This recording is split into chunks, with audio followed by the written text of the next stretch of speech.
Hello, hi అండి, good morning. Good morning dear KTR గారికి first good morning చెప్తున్నాను. ఆ తర్వాత పబ్లిక్ అందరికీ నమస్కారం.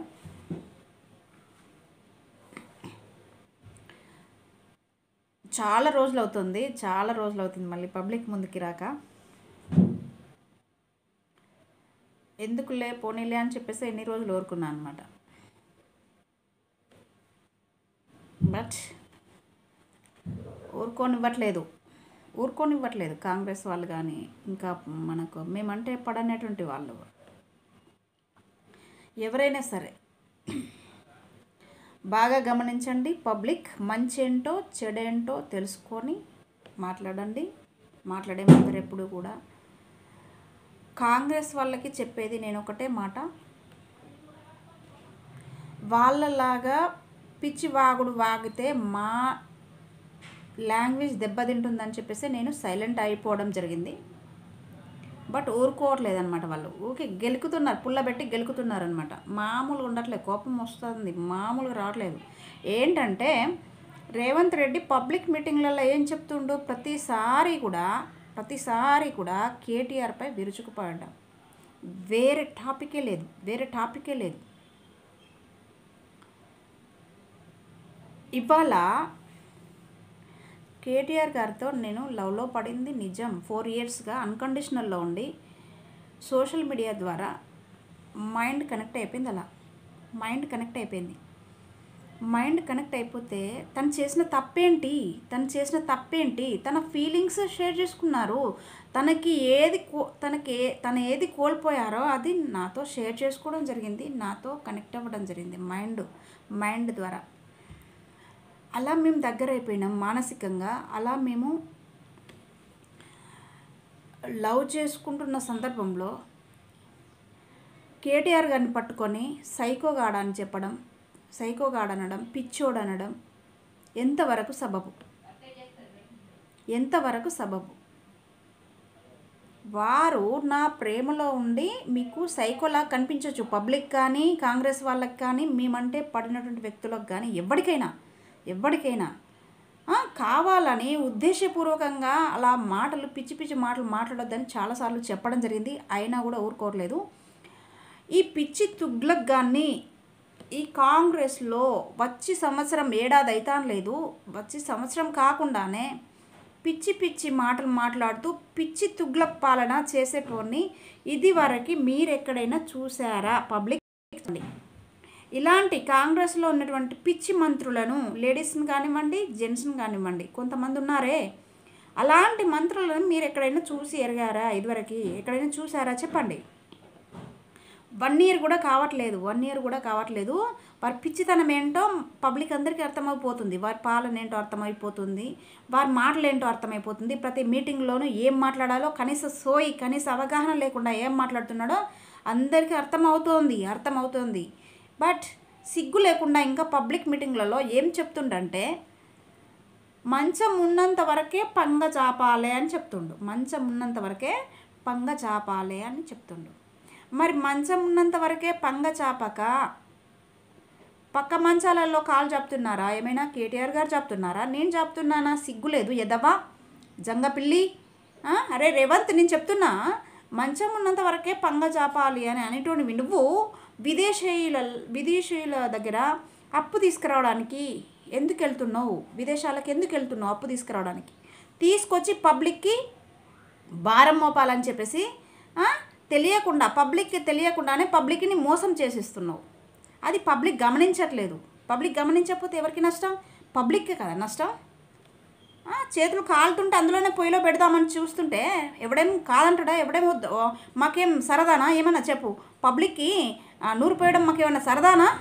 లేనిది ఉన్నట్టు, ఉన్నది లేనట్టు దివానా నువ్వు చెప్తావు. లేనిది ఉన్నట్టు, ఉన్నది లేనట్టు నాన్సెన్స్గా కేటీఆర్ని పట్టుకొని సైకోగాడంటో దివానా. ఆఫ్ నాలెడ్జ్ ఫెలోవి నువ్వు నీకు ఏ విషయం పట్ల సమగ్ర అవగాహన లేదు, సమగ్ర నాలెడ్జ్ లేదు. నువ్వు ఆయనను పట్టుకొని అంతలేసి మాటలు మాట్లాడతావు. Useless fellow, mindless fellow. ఉండాలి కదా కొంచెం సిగ్గు శరం, ఉండాలి కదా కొంచెం మైండ్ పెట్టుకొని మాట్లాడరా దివానా అని చెప్పిన ఎన్నోసార్లు. అయినా పట్టించుకోవే, వినవా ఎవరి మాట? Mindless fellow. నీ పిచ్చి పాలనకు పబ్లిక్ ఆగమవుతుండ్రని చెప్పేసి దీక్ష దివాస్ ద్వారా పబ్లిక్ తెలియజేస్తారు, కంపల్సరీ తెలియజేస్తారు. ప్రతిపక్షంలో ఉంటే మాత్రం మూసుకొని కూర్చోవాలా? ఎందుకు కూర్చోవాలి? నువ్వు చేసే విధవ చేష్టలన్నీ చేస్తూ ఉంటావు, చూస్తూ ఊరుకోవాలా? దీక్ష దివాస్ పెడతారు, పబ్లిక్ మీటింగ్లలో చెప్పుకుంటారు, పబ్లిక్ సమస్యలలో చిక్కుకోవద్దని చెప్పేసి ముందు జాగ్రత్తగా చెప్తారు, పబ్లిక్ అవగాహన తెప్పిస్తారు. నాన్ సెన్స్గా నీకు ఏమర్థమైతే వస్తుందిరా? పర్సనల్ విషయాలను పట్టుకొని పీకులాడుతావు దివానా. అది మా పర్సనల్ విషయం. అది అసలు నిజం చెప్పాలంటే మా లవ్ విషయం అనేది, మా లవ్ కండిషన్ అనేది అది పర్సనల్ విషయం. మేము మాట్లాడుకుంటాం. నువ్వు ఒక బాధ్యతగా ప్రభుత్వంలో ఉన్నావు, ఒక సీఎంగా ఉన్నావు. మరి దివానా, మరి వీళ్ళ పొజిషన్ ఏంటి, వీరు ఏంటి అని చెప్పేసి నువ్వేమైనా కలపడానికి ట్రై చేసినావా? నువ్వేమైనా కలపడానికి ట్రై చేసావా? Useless fellow. మమ్మల్ని ఇంకా టార్చర్ పెడుతున్నావు, మైండ్లెస్ ఫెలో. కుటుంబాల మీద పడి పగ తీర్చుకుంటున్నావు దివానా, పగ తీర్చుకుంటున్నావు. పగ తీర్చుకోవడానికారా నువ్వు ప్రభుత్వంలోకి అధికారంలోకి వచ్చింది? నాకు తెలియక అడుగుతున్నా. నువ్వు పబ్లిక్కి సర్వీస్ చేయడానికి వచ్చినావా? లేక నువ్వు ఎవరైతే బీఆర్ఎస్కి సపోర్ట్ చేస్తారో, బీఆర్ఎస్లో ఎవరెవరైతే ఉన్నారో, ఎవరెవరైతే ఆపోజిట్గా ఉన్నారో వాళ్ళ జీవితాలు నాశనం చేయడానికి వచ్చినావు దివానా? బీఆర్ఎస్ తలుచుకుంటా నువ్వు ఎక్కడ పోతావురా? కంటికి కనిపించకుండా పోతావు. నీ కాంగ్రెస్ ఎక్కడిది, నువ్వెక్కడోడివి? తెలంగాణ లేకపోతే తెలంగాణ తెచ్చినోని మర్చిపోతావు దివానా. తెలంగాణ తెచ్చినోని మర్చిపోతావు. ఇచ్చింది సోనియమ్మ అని చెప్తావు దివానా. సోనియమ్మ కాళ్ళు కడిగి నెత్తిన పోసుకుంటా అంటావు దివానా. నెత్తిన కాదురా, తాగు, రోజు తీర్థం వల్లే తాగు. నీకంత కృతజ్ఞత భావం ఉంటే తాగు. మరి కేసీఆర్ కాళ్ళు కడిగి ఏం చేస్తావురా మరి? కేసీఆర్ కాళ్ళు కడిగి నీ నెత్తిన చల్లుకో, తలంటు స్నానం చేయి రోజు. జ్ఞానోదయం ఏమవుతుంది? సిగ్గులేనేదవా. ఒక పంట పండాలంటే కష్టపడకుండా పంట రాదు. తెలంగాణ ఊరికే వచ్చిందా? పోయి అడగంగానే ఇచ్చేసిందా గిఫ్ట్ లాగా? సిగ్గు లేదు. ఇంత కూడా జ్ఞానం లేని ఎదవా ఏం మాట్లాడుతున్నారా? ఉద్యమం జరిగేటప్పుడు, తెలంగాణ కోసం పోరేటప్పుడు అందులో నీ పాత్రే ఉండదు. నీ బతుక్కి నీ పాత్ర ఉండదు. అందులో ఆపోజిట్గా వ్యవహరిస్తావు. ఇవాటి రోజున తెలంగాణ రాగానే 10 రోజులు పరిపాలన చేసినాక కాంగ్రెస్ సోనియమ్మ ఇచ్చింది, నేను ఇవి ఇస్తా అని చెప్పేసి అక్కర్రాని మన పథకాలన్నీ పబ్లిక్కి చెప్పేసి అలా వచ్చేసావు నువ్వు. అబద్ధాలు చెప్పేసి, అబద్ధపు హామీలు ఇచ్చేసి, ఎక్కువ తక్కువ మాటలు ఇచ్చేసి అలా వచ్చినావు అధికారంలోకి, నక్క తోక తొక్కినట్టు దివానా. నువ్వు గెలిచేటోడు మేనారా? నీ నాలెడ్జ్కి, నీ బతుక్కి గెలిచావు. నీ అదృష్టం బాగుండి గెలిచినావు కావచ్చు. నీ బతుక్కి అదృష్టం బాగుండి గెలిచినప్పుడు ఏం చేయాలి? అదృష్టానికి తగ్గట్టుగా కాపాడుకోవాలి కదా. మరి అది కాపాడుకోవాలి కదా. రాజకీయంలో ఉంటే ఏం చేయాలి, ఏం కదా, మరి పబ్లిక్తో ఎట్లా మాట్లాడాలి, ఎట్లా మెలాలి, మరి ప్రతిపక్షంతో ఎట్లా వ్యవహరించాలి? సిగ్గు లేదు ఎదవా. సిగ్గు లేకుండా మాట్లాడుతున్నావు ఇవాళ రోజున. ప్రతి దానికి ఆయనపై విరుచుకుపడ్డం, ప్రతి దానికి తన గురించే అనవసరమైన టాపిక్ తీసి మాట్లాడాలి. నువ్వు చేసే ఏదో పని ఏంటి? నువ్వు చేసే పని ఏంటి? నువ్వేమన్నా కలుపు తీయబోతున్నావా? వరిగొయ్యబోతున్నావా? నాటేయబోతున్నావా? నువ్వేమన్నా పత్తేరబోతున్నావా? ఏం పని చేసి సాదుతున్నావు పబ్లిక్ని చెప్పు. నాకు చెప్పు సమాధానం. ఏం పని చేస్తాను? నువ్వేమైనా కూలి పని చేసి సాదుతానవా దివానా? ఎవడి బతుకు వాడు బతుకుతాడు.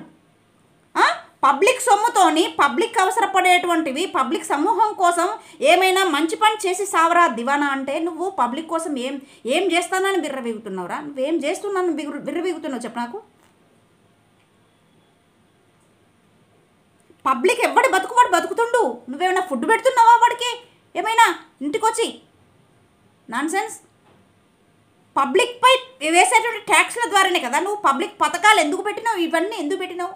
నీకు సాధ్యమయ్యే పనేనా ఇదేమన్నా? పెట్టినావు సరే, మరి పబ్లిక్ ఎన్ని పథకాలు అందినావు? ఏం చేస్తున్నావు? ఏం కథ? ఏ రకంగా ఎంత అమౌంట్ అందుతుంది? నువ్వెంత తింటున్నావు? నువ్వు ఇందిరమ్మ మీటింగ్లు పెట్టుకుంటా, నువ్వు పబ్లిక్ మీటింగ్లు పెట్టుకుంటా, సంవత్సరం కూడా కాకుండానే విజయోత్సవాలను జరుపుకుంటావు, అది జరుపుకుంటావు, ఇది జరుపుకుంటావు, ఎగరడాలు, డాన్సులు చేయడాలు. మీ బతుకులకి మీరు చేసిన ఏదో పనులకు ఇంకా ఏదో చేసినాం, ఏదో పొడిచినామని పెద్ద పోటుకాల లెక్క ఎగురుతాను. సిగ్గులేదు. వరంగల్కి ఎయిర్పోర్ట్ తీసుకురా. నీకు తెలివి ఉంటే ఎయిర్పోర్ట్ తీసుకురా. ఇంకేమైనా పబ్లిక్కి హెల్ప్ చేయి. వరంగల్ని ఏం డెవలప్ చేసినావు? వరంగల్ ఏం డెవలప్ చేసినావు? ఆ కొండేశ్వరికి ఆ పిచ్చిది మాట్లాడుతుంది. అంత పిచ్చి ముండలు ఉన్నారు కొందరు మంత్రులు కూడా, పిచ్చి ముండలు సెలెక్ట్ చేసుకుంటారు దివానా. అదేమో వ్యభిచారం బిజినెస్ పెట్టుకొని అది నడుపుతుంది, మళ్ళీ అదే తిరగబడి మళ్ళీ కేటీఆర్ కంట కడుతుంది. యూజ్లెస్ ఫెలో అది.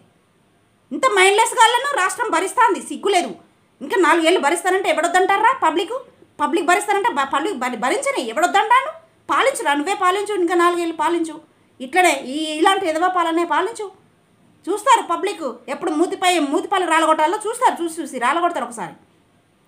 నాన్ సెన్స్గా ఏం మాట్లాడాలో కనీసం సెన్స్ లేదు. Senseless fellow. ఎవరిని పట్టుకొని ఏం మాట్లాడాలో తెలియదు. ఏమైనా అంటే ఆపోజిట్ ఉన్నాడా అని చెప్పేసి ఇష్టం వచ్చినట్టు మాట్లాడతావు దివానా. నువ్వు పెద్ద సైకో కానీ ఆయన అంటావేంద్రా? నీకు దమ్ముంటే, నీకు తెలివి ఉంటే, నీకు నాలెడ్జ్ ఉంటే నువ్వు పబ్లిక్కి ఏమైనా చేసి చావు. రాష్ట్రానికి ఏమైనా గిది చేసినా అని చెప్పేసి నువ్వు అప్పుడు ఎప్పుడు నివేదిక ఇచ్చుకోవాలి? నువ్వు 4 ఇయర్స్ కంప్లీట్ అయినాక నేను గివి పనులు చేసినా అని చెప్పేసి నివేదిక నిరూపించుకో. నిరూపించుకో. ఏం చేసినావని ఇప్పుడే ఏం పొడిచినావని చెప్పేసి ఇప్పుడే చెప్పుకుంటున్నావు సిగ్గు లేకపోతే సరే. ఏం చేస్తావని ఎగురుతున్నావు, ఎగిరెగిరి పడుతున్నావు బాగా. జంగబిల్లి వేషాలు మానుకో, పులిలాగా యాక్టింగ్ చేయకు, ఓకేనా? నక్క మన పులిని చూసి నక్క వాతలు పెట్టుకున్నట్టు చేయకు. పులే నక్కే. నక్క వేషాలన్నీ నాకు తెలియనుకోకు, నక్క వేషాలు వేయకు. నక్క తంతులనే నా దగ్గర ఉండగా తప్పించుకోపోయారా తాబేలు అన్నట్టు చేయకు దివానా, చేయకు. పబ్లిక్ అందరికీ తెలుసు, మంచేదో చెడేదో పబ్లిక్ అందరికీ తెలిసినాడు. వాళ్ళు చేతులు పూర్తిగా కాలేదాకా ఊరుకుంటాము, అలాగే భరిస్తాము. మా రేవంతే మంచోడు, మా రేవంత్ అన్నే మంచోడు, మంచిగా పాలిస్తానంటే ఊరుకుంటాం. పాలించుకొని పబ్లిక్ పూర్తిగా చేతులు కాలినాకనే అప్పుడు రామా అంటే హరి అన్న ఏం నో యూజ్, అంతే కదా. తెలియకల్లోడు సమాజానికి అక్కడికి వచ్చేటోనేమో మూలకు నెట్టేసి నీ తెలివి తక్కువ దివానా కానీ నీలాంటి హాఫ్ నాలెడ్జ్ కానీ సెలెక్ట్ చేసుకున్నారు పబ్లిక్. ఆ పబ్లిక్ ఆలోచనకు, పబ్లిక్ అవగాహనకు, పబ్లిక్ తెలివితేటలకే వదిలేస్తాను మేము. పబ్లిక్ మంచి అయినా చెడైనా అనుభవించేది ఎవరు? మళ్ళీ ఎవరినైనా దిక్కుమాలని కానీ, ఎవరినైనా మన పనికిమాలని కానీ, ఎవరినైనా తెలివి తక్కువ గాడిదలను కానీ ఎన్నుకున్నప్పుడు ఏమవుతుంది? భరించుకోవాలి తప్పదిగా ఆ కాలం అయిపోయేదాకా. మరి అట్లనే ఇంకా పూర్తి కాలం అంతా కూడా భరిస్తామనుకుంటారా? మరి వాళ్ళు ఏం డెసిషన్ తీసుకుంటారో అది ఏం తీసుకుంటారో డెసిషన్ అది వారి ఇష్టం, పబ్లిక్ ఇష్టం కదా. మళ్ళీ ఇంకా సోషల్ మీడియాలలో తప్పుగా మాట్లాడొద్దు, తప్పుగా మాట్లాడితే అరెస్టులు చేస్తాం, గుడ్డు చేస్తాం. సిగ్గు లేకుండా నువ్వు మాట్లాడితే నీకు ఏ అరెస్ట్ లేదు దివానా, యూజ్లెస్ ఫెలో. నువ్వు మాట్లాడిన మాటలకు నిన్ను ఎన్నిసార్లు అరెస్ట్ చేయాలి, నిన్ను ఎన్నిసార్లు జైల్లో వేయాలి, నిన్ను ఎన్నిసార్లు జైల్లో బొక్కలు పెట్టాలి? నువ్వు ముఖ్యమంత్రి అయితే నీ ఇష్టమా మాట్లాడ్డా? Non sense. నువ్వు ముఖ్యమంత్రి అయితే నీ ఇష్టమా? నీ మంత్రులు అయితే ఇష్టమా మాట్లాడడానికి? మాట్లాడే ఒక లాంగ్వేజ్ అంటూ ఉండదా దివానా? పార్లమెంట్ లాంగ్వేజ్ ఒకటి అంటూ ఉండదారా నీకు? అధికారంలో ఉన్నప్పుడు ఒక సీఎం లాంగ్వేజ్ ఏంటి, ఒక మంత్రి మండలి ఒక లాంగ్వేజ్ ఏంటి? ఒక నార్మల్ పర్సన్ వలే మాట్లాడతావు ప్రతి పబ్లిక్ మీటింగ్లోనూ ఒక నార్మల్ పర్సన్ వలే. నార్మల్ పర్సన్ కూడా మాట్లాడట్లేదు వాటి రోజున. వాడికున్న నాలెడ్జ్ కూడా నీకు లేదు దివానా. విలేజ్లలో పో, ఒక్కొక్క పర్సన్ని మందలించి చూడు, వాళ్ళకున్న నాలెడ్జ్ నీకు లేదు. Mindless fellow. ఇంకా పబ్లిక్ మీటింగ్స్ పెట్టి తన గురించి బ్యాడ్గా చెప్తావు. Non sense. నువ్వేం పని చేసుకున్నావో, నీ మంత్రి మండలి ఏం చేసిందో, ఏం చేయబోతావో 4 ఏళ్ళు అది చెప్పుకొని చావు. ఎప్పుడైనా అది చెప్పుకొని చావురా అని చెప్పిన ఎన్నోసార్లు. నేను ఇంతకాలం సైలెంట్గా ఉన్నది అందుకే, నా నోరు ఖరాబ్ చేసుకోలేకనే కదా. పబ్లిక్ మేల్కొంటారు. పబ్లిక్ తెలుసుకున్న రోజున నీకు మూతిపళ్ళు రాలగొట్టకపోతే చూడు, నిన్ను దించకపోతే చూడు, వెయిట్ చేయి. ఎప్పుడు చూడు కేటీఆర్ని అరెస్ట్ చేయడానికి ఆలోచిస్తారు. బీఆర్ఎస్ని, కాంగ్రెస్ని ఎవరు క్వశ్చన్ చేస్తే వాళ్ళని అరెస్ట్ చేయడానికి పూనుకుంటారు. ఇదేనారా మీ తెలివి ఉంటే పబ్లిక్ సర్వీస్ చేసి చూపించు నీ బతుక్కి. అది అరెస్టుల గురించి ఆలోచిద్దు కానీ తర్వాత ఎవడు అరెస్ట్ అయ్యి ఎవడు పోతాడో జైలుకు చూద్దాం. ఆ తెలివి లేదు. రాష్ట్రాన్ని సక్రమంగా పాలించడం చేత కాదు కానీ చేతగాని మాటలు మాట్లాడతావు ప్రతిదానికి.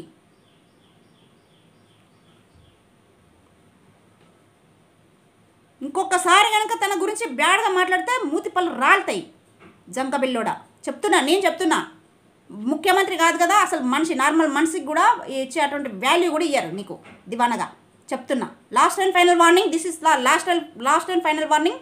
కేటీఆర్ జోలికి వస్తే ఎవ్వడొచ్చినా ఎవ్వతొచ్చినా మూతి పళ్ళు రాలితాయి, నాలుక కట్ చేస్తా, మామూలుగా ఉండదు మరి అన్న కోపం వస్తే. జాగ్రత్త, బీ కేర్ఫుల్, జాగ్రత్తగా పరిపాలించుకో. నీ పరిపాలన ఏంటో నువ్వు ఉన్నంతకాలం నువ్వు సక్రమంగా నువ్వేం చేస్తావో చేస్తావు, చూపించుకో, నిరూపించుకో పబ్లిక్కి. అంతేకాని ఎక్కువ తక్కువ మాట్లాడితే పబ్లిక్ మీటింగ్లలో ఇలాగే ఉంటాయి. ఇలాగే వినుకొని కనీసం మరి మారుతావా, లేకపోతే నీ చావు నువ్వు చేస్తావా, ఇంకా చావు. ఓకేనా? రైట్. పబ్లిక్ అందరికీ ఒకటే లాస్ట్ అండ్ ఫైనల్, మీరు మంచిగా చెడ ఏదో తెలుసుకోండి, ఎవరేంటనేది తెలుసుకొని మెలగండి, తెలుసుకొని మాట్లాడండి. కానీ ఆ పిచ్చి సన్యాసి కానీ మాటలు పట్టుకొని మీరు కూడా అదే పనిగా మాట్లాడడం అలవాటు చేసుకోకండి ఎప్పుడు కూడా. మంచి వాళ్ళు ఉన్నారని, మంచి వాళ్ళు లేరని అనట్లేదు. 99% తెలికల్లో ఉన్నారు, 90% తెలికల్లో ఉన్నారు. ఒక 10% ఉండొచ్చు ఆ పిచ్చిగాళ్ళు. కాంగ్రెస్లో మాదిరి ఉంటారు కొందరు బయట కూడా పిచ్చివాళ్ళు. అలాంటి వాళ్ళ మాటలు మేము పట్టించుకోదలుచుకోలేదు, అవసరం లేదు కూడా. టైం వచ్చినప్పుడు ఏదేం జరగాలో జరిగి తీరుతుంది. ఎటు రాసి పెట్టున్నది అట్లా జరుగుతుంది. వాడికి అదృష్టం కలిసి వచ్చిందేమో, ముఖ్యమంత్రి అయిండు, అంతే కదా. ఇవాటి రోజున ఇష్టం వచ్చినట్టు మాట్లాడితే ఇక్కడ పడడానికి ఎవరు లేరు. Be careful Congress. ఇంకొకటి పబ్లిక్కి చెప్పేది ఏంటంటే ఒకటే లాస్ట్ అండ్ ఫైనల్గా, మనకు దేవుడు ఆలోచించే వివేచన శక్తిని ఇచ్చాడు దేవుడు. మా జంతువులలాగా ప్రవర్తించకుండా మనం మనుషులాగా ఆలోచించి ఎవరేంటి మంచేది చెడేది అని గ్రహించుకొని మనం మాట్లాడాల్సినటువంటి అవసరం మనకు ఉంటుంది మనుషులుగా. యాజ్ ఏ నార్మల్ పర్సన్గానైనా ఎవరికైనా మనుషులుగా మాట్లాడండి, మనుషులుగా మెలగండి. ఎవరైనా కూడా పబ్లిక్ నేను తప్పు పట్టట్లేదు. పబ్లిక్ ఏదో ఆశపడి వేయచ్చు, ఓట్లు వేయచ్చు, గెలిపించుకోవచ్చు. బట్ ఈ గెలిపించుకున్నటువంటి వ్యక్తి నుండి రావాల్సినటువంటి పథకాలన్నీ కూడా పొందాల్సినటువంటి హక్కు, బాధ్యత మీకు ఉంటుంది. అడిగే క్వశ్చన్ చేసేటువంటి బాధ్యత మీకు ఉంటుంది. పబ్లిక్గా యాజ్ ఏ పబ్లిక్గా క్వశ్చన్ చేయాల్సినటువంటి బాధ్యత మీది. మీ తరపున ప్రతిపక్షం మాట్లాడుతూ ఉంటే వారిని ఇష్టం వచ్చినట్టు మాట్లాడుతూ ఉంటే మీరు ఎలా సైలెంట్గా ఊరుకుంటారు? రియాక్ట్ అవ్వాలి కదా, అవ్వాలి కంపల్సరీ. ఓకేనా?